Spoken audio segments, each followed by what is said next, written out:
Welcome back everybody to our coverage of the Razer League of Legends Challenger Cup here from I-51. I am Stress, alongside me Scandal once again after our first cast ever together. Wow. We're going into the second already. It was emotional. It's quick. A second time already. I know, and I don't know if it'll ever live up to the first time. Well, you know, there was such anticipation. It was wonderful. Anyway, let's get straight into the action here, guys. We've got the bans coming thick and fast. Twitch coming out on the side of FM eSports. LeBlanc getting banned out. There is some AD carry love on the bans from FM eSports right here. Now, okay, so I have a feeling they'll probably... I want to guess. Like, I've always said that Samwise, his best champion is Caitlyn. He's consistently played Caitlyn. Yeah. And now I have a feeling they may just ban Caitlyn out and play something else. Maybe, I know Yarrow... For all the time they were on Dignitas, Yarrow always loves people playing Vayne. So it's possible. But I kind of expect them to, like, go for a first pick Caitlyn here. They've banned every other AD carry. Yeah, I mean... Everything that I've seen of Samwise, Epic LAN, all of his online tournaments, he has been that solid Caitlyn player. And Samwise is one of, in my opinion, one of the best AD carries the UK has to offer right now. He's got that really solid mechanical skill. The last ban coming out from the side of SSR, not sure yet. Master E being banned out, probably not wanting to see him in the jungle. You know, Master E has made that comeback, and Vi being banned out there. So Tundra with the first pick, and we will see Tundra possibly picking up his best champion. Also self-proclaimed for him, he is a very good Lee Sin player. I'd kind of be surprised to... Well, I wouldn't be surprised to see it locked in, but it wouldn't make sense to me for them to ban 380 carries and then not take the one they want instantly. Yeah. I mean, and obviously Samwise is comfortable on many, but there must be a reason why they're banning the 3 away, as... You know, you'd assume, but there are so many strong picks that are still available. Kha'Zix has been flicked over, Evelyn's still available, Jack's still available, Renekton, and Zed gets locked in out of all of them. I mean, we do have to look at how solid FM eSports are as a team. They can pick up any team comp they want to and do well with it. And SSR, not a heard of team in the UK. These guys come into this land trying to compete. I think FM eSports will be confident with most team compositions they opt for here. I mean, Tundra could play Zed at top. We could see it go over to Aki in the jungle. We could even see Mayhem take it in the mid lane, which is probably more likely. Right now we're going to see, though, if SSR opt to pick that Caitlyn up early, take it away from Samwise and maybe put him onto a champion that he may not be as comfortable with, considering that Vayne, Lucian and Twitch are all gone now. But no, the Leona and the Wukong coming down for SSR. It's been I say a little while. Comparative to how long we never saw Wukong for, it's not been that long at all, but Wukong just hasn't really, in the last couple of weeks, ever since the Field Flare change, been as often picked. So, FM are going with something that's... a bit fun. Very different. Yeah, we've got a fun team comp here. Not something that we'll see in your standard meta, not something you'll see in your LCS matches. We've got a Shaco jungle, and we've got Vlad in the top lane, likely. Yeah. I mean, I'll be honest with you. Shaco is a jungler that if you're extremely versed with Shaco, you can sort of get that early game snowball rolling. I don't know if you remember Shaka. Yeah, he got to High Diamond by playing almost solely Shaco, as in that's where his name came from. And then went on to pick up a few other champions, and then went on to EG. So, you know, people can play Shaco to a high level. Although into a Vladimir who doesn't exactly roll very quickly. He's a very sort of slow-moving, slow-building champion. So I feel like the reason they've picked the Vlad, assuming it'll go top, is because they've got an AD jungle, an AD mid, and they want somebody that'll scale. They're going to pick... Oh god, okay. They want somebody that will scale up in that top lane and just kind of win them the game if they get farmed, because that's what Vlad does, is he farms, he gets to the late game, and if you've got something else that's a threat in the team fights, you ignore him, he kills everybody. Yeah, does look like Samwise is going to head onto that Ashe, someone that we haven't seen for a very long time. The only two notable people that I can think picked up Ashe in the recent seasons have been both Gambit's Genja and obviously Sneaky Castro from C9 over in America. Those are the only two AD carries that I would say have picked up Ashe to a competitive level. Her engage potential is incredible. We do have to look at the fact that there is no tanks, almost literally no tanks on the side of FM eSports, so they're going to be looking to really snowball their damage out of control, head for early skirmishes, and kind of try and win over from their mechanical 1v1 and 2v2 skills. I wouldn't be expected to see a lane swap here, probably a little bit too fancy for this sort of level of gameplay, but Graves being picked up now. with the change to his ultimate, Graves is seeing more play now, and it doesn't make too much sense to me because Graves' ultimate has only been buffed to a sort of a Jinx level now, because obviously his stats needed to be adjusted. The maximum damage that Graves could do with his ultimate was the minimum damage that Jinx could do with hers. So, you know, numbers needed to be changed there. Doesn't change the fact that Graves is a short-range, tanky AD carry that can still be poked out of lane by most other AD carries. So, difficult one. I mean, if he gets close to Ashe, then he can get the burst off. He's got Leona to do that, so Leona can get in on Ashe, but you know, I wouldn't be expecting Samwise to get caught out in positions that would lead to that kind of situation happening. And Warwick, we've got the fabled Warwick coming back in, soon due for a rework this coming year. Daniel Z. Klein heading that one up. He's got I've read the skill change. It's going to be interesting. He's going to be very different from what he is now. He's no longer a click champion. He's got a bit of skill involved. Okay, interesting. And going back to Graves, it's another one of those things that we were talking about Shen earlier, who had such a prevalent Season 2. Yeah, we've got a Brand here. Now, Brand Annie used to be a lane that Yarrow, back when he was called Yarrow Star, and Cook My Sock used to play just in solo queue for fun. So it's a champion Yarrow's played, but Yarrow just will pick like LeBlanc support and just roll with it. So sometimes he does like something a little bit more fun. I've seen Yarrow play Brand support before in solo queue, and I've watched him. Actually, Brand has the skill kit that is very similar to Annie's, but you just have to be more mechanically skilled to pull it off.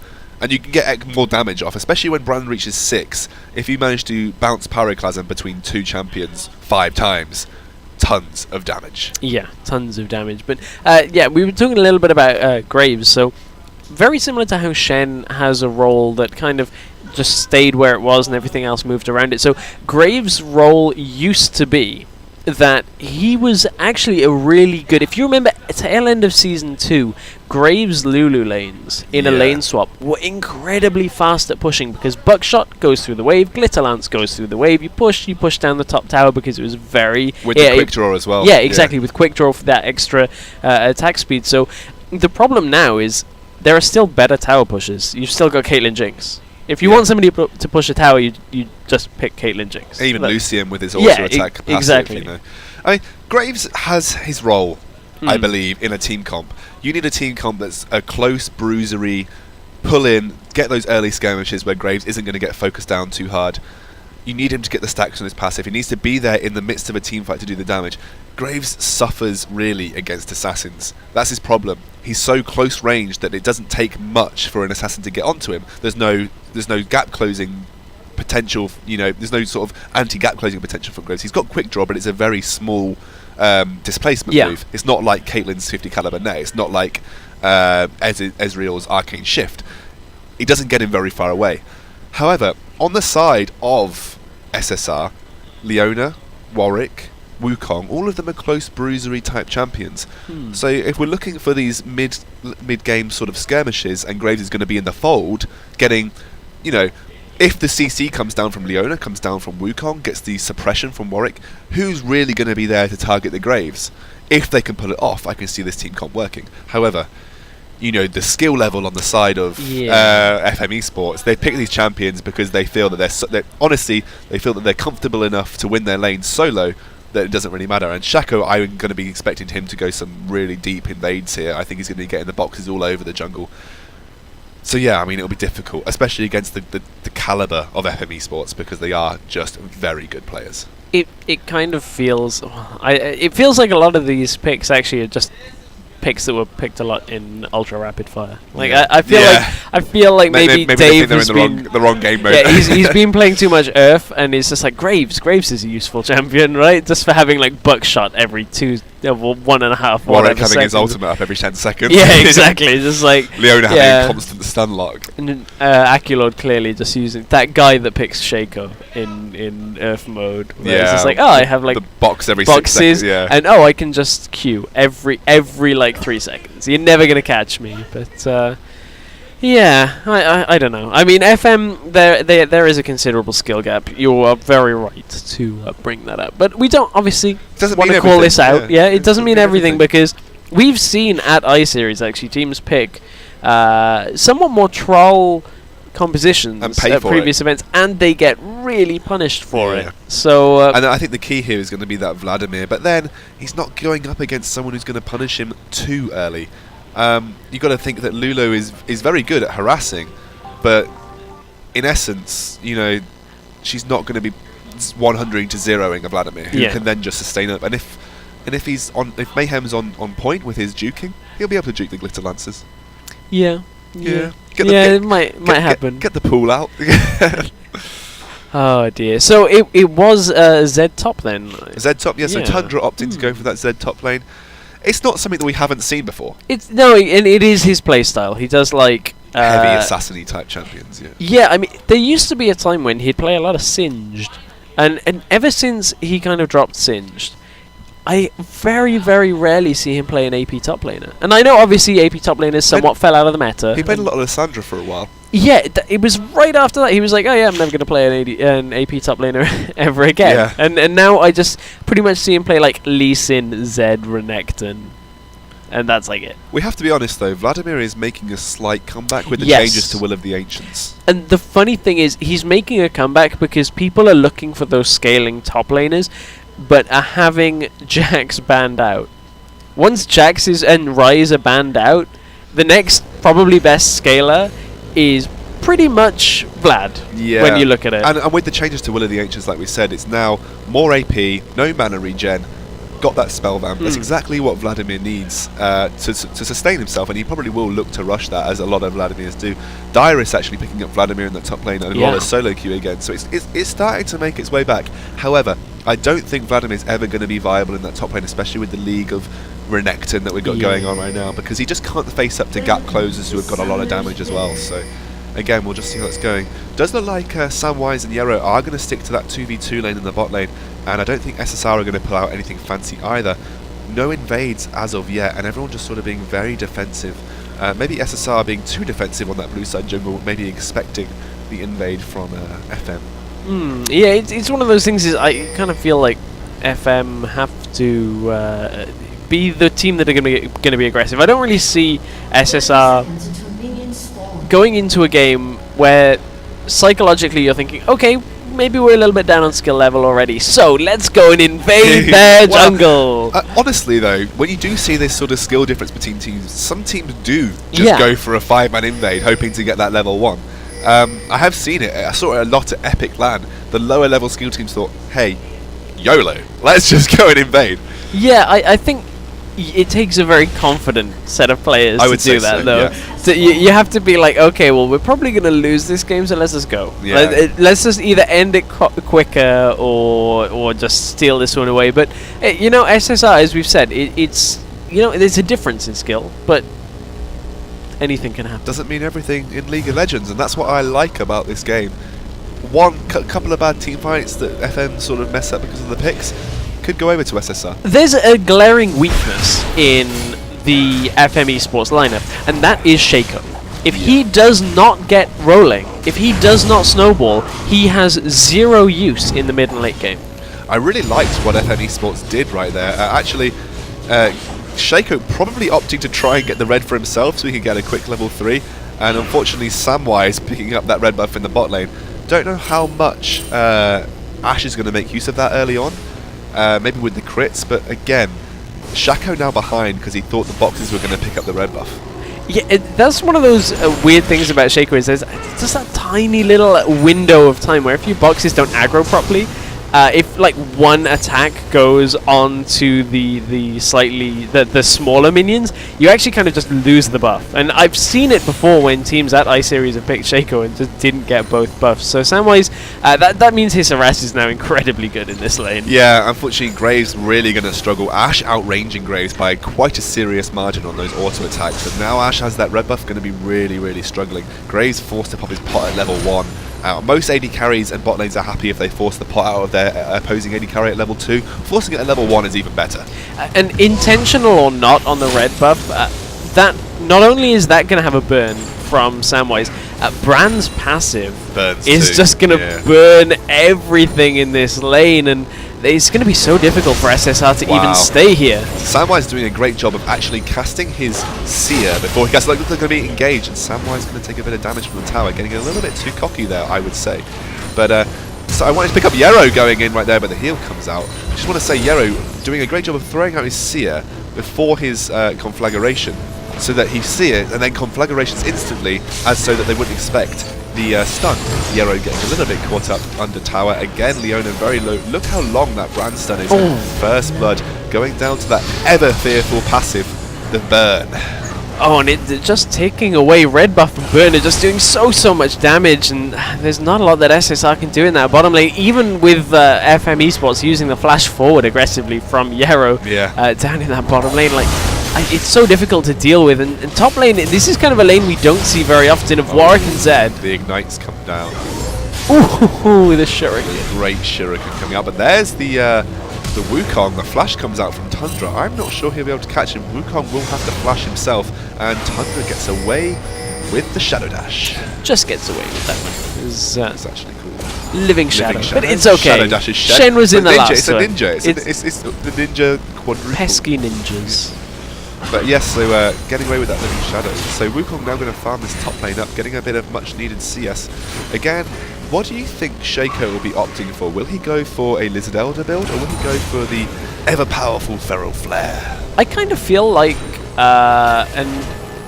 this is only because I think I was watching Crumb's stream with playing Shaco, because he's a big proponent. Shaco's mid lane.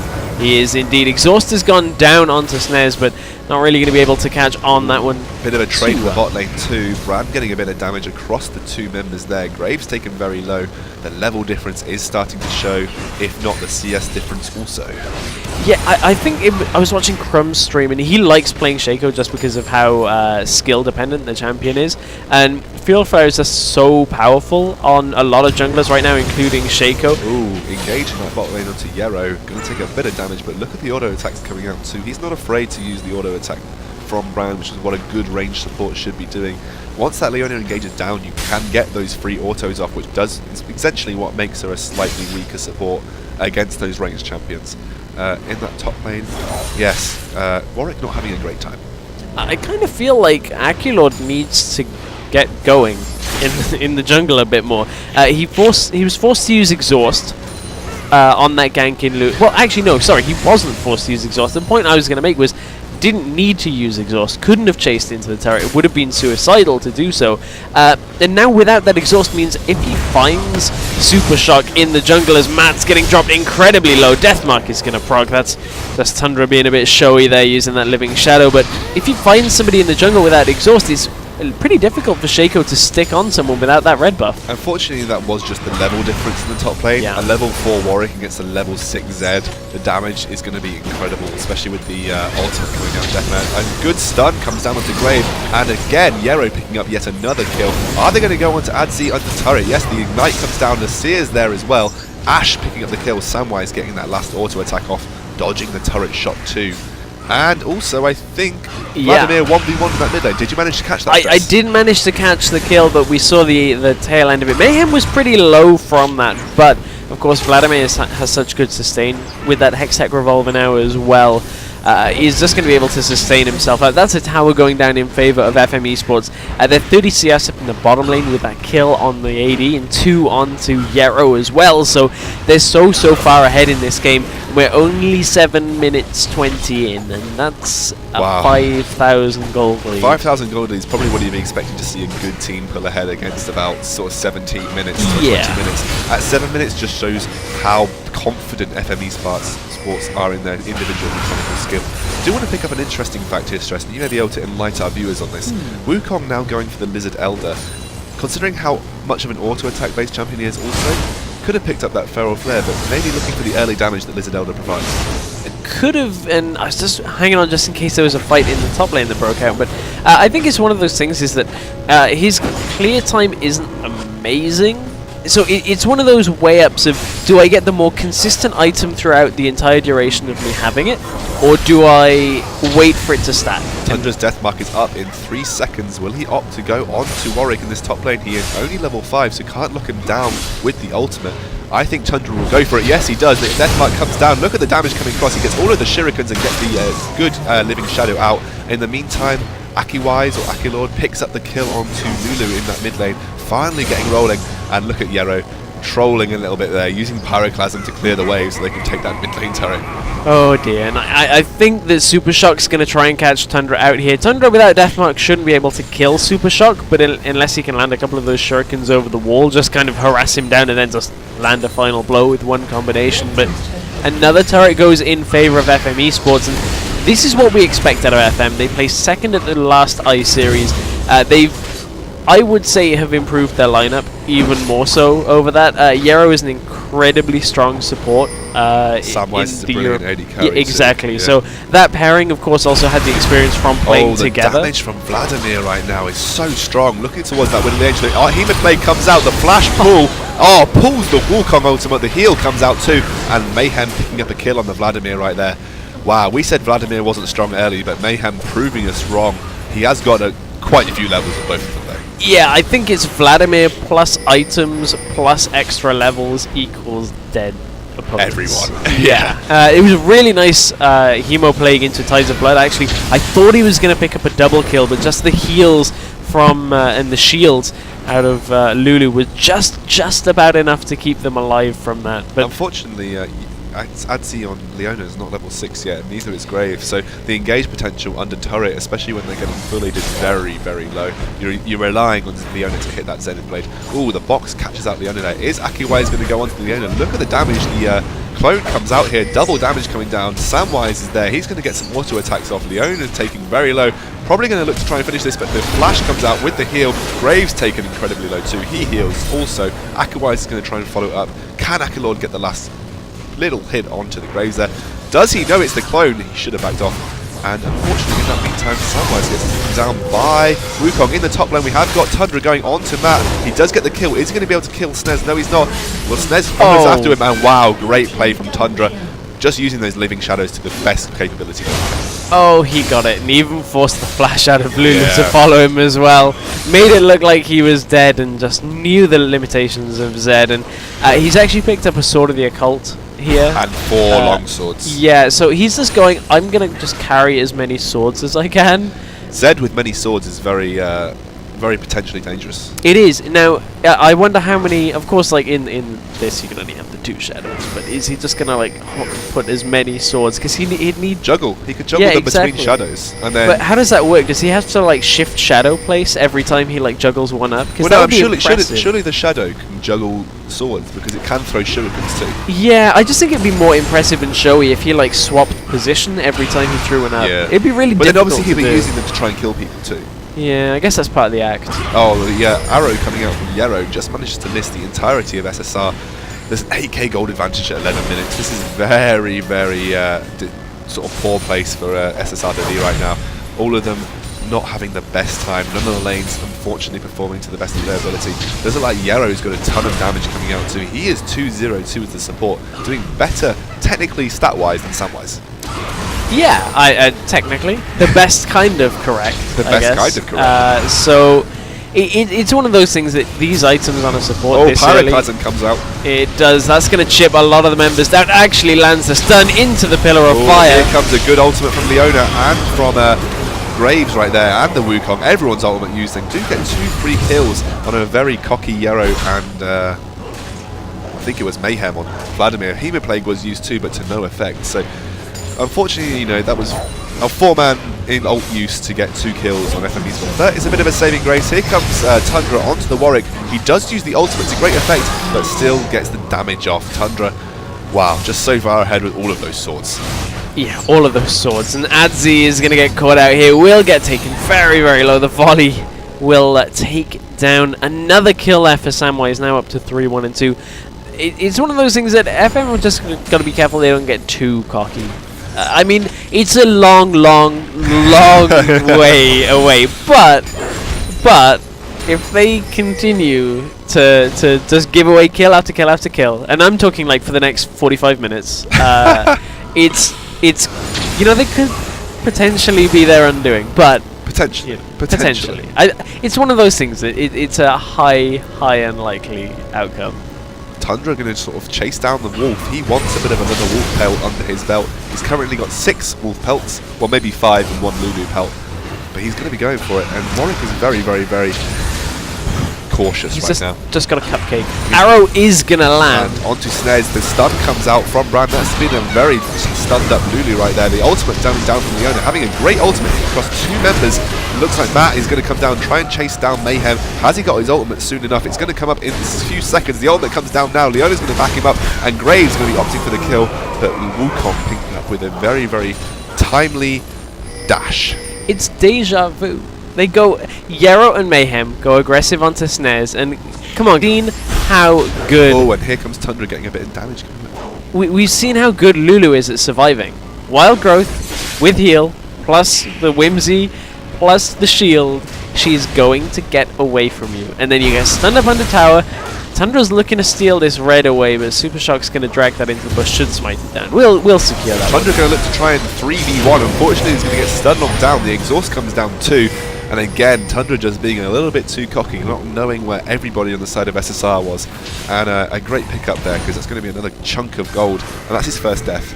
And honestly, this is something, the reason I brought up the whole being cocky thing is, it's something that FM have actually done from time to time, is they are not afraid of thinking that, you know, they're pretty darn good in this kind of tournament situation. They're very highly seeded. They're not afraid of letting that get to them, but I mean, we're going to see Akilord coming into this top lane. He uses the exhaust onto Wukong, onto Warwick even. Warwick showing his back to a Shaco, which is not the best thing that you want to do considering Shaco's passive. But again, he didn't have anywhere to run. So that's going to be Akilord picking up a kill. Probably didn't need to use his clone to pick off the kill there.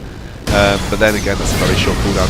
A good Pyroclasm coming out. Again, a Hemo play. Probably a little bit ham right there because the Lulu ultimate comes down. He's going to get stunned up at the turret. Another great stun locking. And again, Mayhem getting a little bit too cocky. You can't 1v5, guys. You're very, very far ahead. But with this team comp, 1v5 is just not your option. Okay, please stop going aggressive onto Lulu in the middle lane as Vladimir, who has no crowd control. Come on, Senpai stress. just stop it. Looks like Graves is going to take a chunk of damage from the Ashe. The passive coming out and getting a critical strike. She has picked up that Infinity Edge as well, so her crits are going to be really, really powerful. Akilord taking Lulu very, very low up in that top lane, but I mean, FM are pushing up in all of their lanes. They've got 4 towers. Here comes the Death Mark. Not going to possibly kill the Graves. No, Graves did manage to escape with his life. A good flash, meaning Tundra did not manage to get any of his skills off to get the bonus damage from the Death Mark there. Wow, so they're getting the towers right now, and unfortunately, even though they're getting cocky, they're so far ahead that these couple of kills here and there is not going to turn the gold advantage in favour of SSR. Oddly enough, Tundra and FM, they've focused so hard on getting kills, they've just ignored Dragon all game. We haven't seen Dragon go down at all. And I mean, it could have been theirs from minute 5, really. Yeah, and I mean, it's difficult to say that. I mean, we don't like to say that it's that far apart. The ultimate's coming down, going to go down to Yarrow, yes. Looks like Samwise is getting a couple of shots over the side. Yarrow get a good sear off onto Adzi on the Leona right there, and they're going to push down this mid lane turret. No, like you were saying, maybe not 5 minutes, but again, they have had Dragon control for quite a substantial amount of time. Oh, I completely agree. Opting not to take it though. I completely agree. Casting games like this is, you know, you don't want to make it seem like it's too far. Oh, the engage onto Ashe right now. A couple of ultimates used. The Cyclone's going to get a good amount of damage, and Graves managing to pick off Ashe with a good buckshot into ultimate right there. Collateral damage doing exactly what it's intended to do, picking off a couple of people. And now FM still, it's 4 against 4 here, but 4 are pretty much a lot stronger here than SS. Yes, unfortunately, the SS4 not going to match up to the FM4. Looks like a Seer is going to come down, but no stun is going to follow up for Brand. Tundra is going to go hard onto Snares. He's going to get taken down by Tundra and Yarrow with a... Yarrow's been really on point with his stun right now, and like you said, his Brand maybe solo queue trolly, but he's very good with it. Yeah, I mean that's one of the things. I feel like Yarrow is just mechanically one of the best challenger supports that's out there. Oh, the Death Mark comes down onto Graves. Tundra going to get locked up though. I don't know if Graves is going to get away with it. Yes, he will, and Tundra's forced to back out with the exhaust coming down onto him from Leona. Will Matt follow up with Warwick right now? He has got his ultimate available in about 10 seconds. Looks like the Ash Arrow is going to come down onto Leona. Hemoplague follows up right now. Leona's probably going to go down here. Matt forced to run over the pool. A good Hungering Strike coming out, giving him a bit of health, but unfortunately not enough to survive. And Akiwise takes the top turret in the meantime. That's top turret going down. That's one exposed inhibitor. That's the second. Now Samwise is a lot more capable of shredding through Lulu than the Mayhem Yarrow duo that was before. And now, Wukong. The Cyclone comes down. Graves is going to turn around. He's going to shut down Yarrow. Is he going to shut down Samwise? I'm not sure. The good amount of slow coming out from Samwise right here. He's going to get feared up. Samwise getting a good amount of damage, and Shaco picking up the last kill. Here comes Exhaust. Graves getting a bit of kiting coming down. A great ultimate from Leona. I don't think they're going to pick up Shaco unless they do with the last auto attack. A great ultimate. Probably not the best target. You probably wanted to go for the Ash. Is he going to get the last Hungering Strike or the Zenith Blade? No. Get a Hungering Strike onto him. No. Samwise is going to pick up the kill and just going to finish off with Leona. Good Zenith Blade. I don't know if Leona's going to have enough to kill her though. Samwise does have a bit of passive life still. And Snez is already back up. The death timers are so low here during this engagement just because of how early we are into this game. 26 kills to 11. Actually kind of surprised that SS have picked up 11. I guess that's just those kills that FM have been throwing away time and time again, but only not even 20 minutes into this game, and that's 2 exposed inhibitors for FM. I mean, to take one saving grace, they didn't take the inhibitor. That would be far more difficult to deal with, but that's kind of like a silver lining on a hurricane. That's not just a cloud silver lining. Yarrow showing exactly how to build a brand these days with that Ruden's Hurricane. Going for that extreme push potential on the brand right there. Hal, have you know, I've seen many challenger players do this. Yeah. It's a very popular build right here. Yeah, definitely. Ruins is actually one of the best items, just nobody buys it. It's too good that nobody ever buys the item. I think most people would consider it BM to buy Runes because Yeah. it just does win games. Oh, a great stun lock coming out from Yarrow, following up from Samwise and Yarrow. 7, 3 and 5 right now. Actually, Wukong, I've got to give him props right here. He's 7, 2 and 4. He is. He's done okay. He's been hitting some good cyclones. Hemoplague comes down, but Wildgrowth is there to back him up. But unfortunately, the Pyroclasm, followed by a bit of a backup from Tundra, and the entire 5 of FM eSports is going to just brute force their way down through this bottom lane turret. Tundra with a great combo to kick off. I think it was Lulu there. Snez is going to go down, and the death timers are a little bit longer now, 20 seconds or so. You know, FM could opt to try and finish this here and now if they wanted to, but maybe they're going to toy around a little bit more. I don't know whether they've got the minions to completely finish without clearing both inhibitors down. The damage they do. They have a lot of damage though. That is something that is, you know, not to be underestimated. No, and actually I think Tundra wants one more stack of his occult because he's currently at 19 stacks, so he's going to want for that 20 stacks of occult. Don't know if they're going to finish it though, because he's not opting to go for a kill here. And actually, right now, SSR are trying to get the flash engage onto Yarrow. Yarrow probably going to get taken down, but the heal comes down too. Cyclone picking up the kill. Graves actually finishing off the Cyclone doing the damage. I think Tundra has now finished his Sword of the Occult, so he can die and live happily from this game. Mayhem doing a ton of damage. Warwick ultimate onto the Samwise, right there, onto the Samwise. Said that nicely. And they're probably just going to opt to finish the game here. Yeah, that is the ace. That's going to be the game going to FM eSports as anticipated. Well, I had to be honest. I wanted to give SSR a fair cop, but the skill difference between the two teams was apparent. And even with the picks that FM opted for, they still managed to win the game very convincingly. Yeah, I mean, the brand's a very obscure pick. Not a very often played support at all. So, yeah, I mean, FM just comfortably taking that one down. And that is their first game that they've actually played of the day. But they did get a bye in the first round. round. So I think that's because they came second at last year's tournament. They're in one of the groups of 5, I believe. So it meant that they didn't have a game the scheduled. highest seed would have got the bye. Yeah. Okay, I see. No, but they did really well. Great showing from them.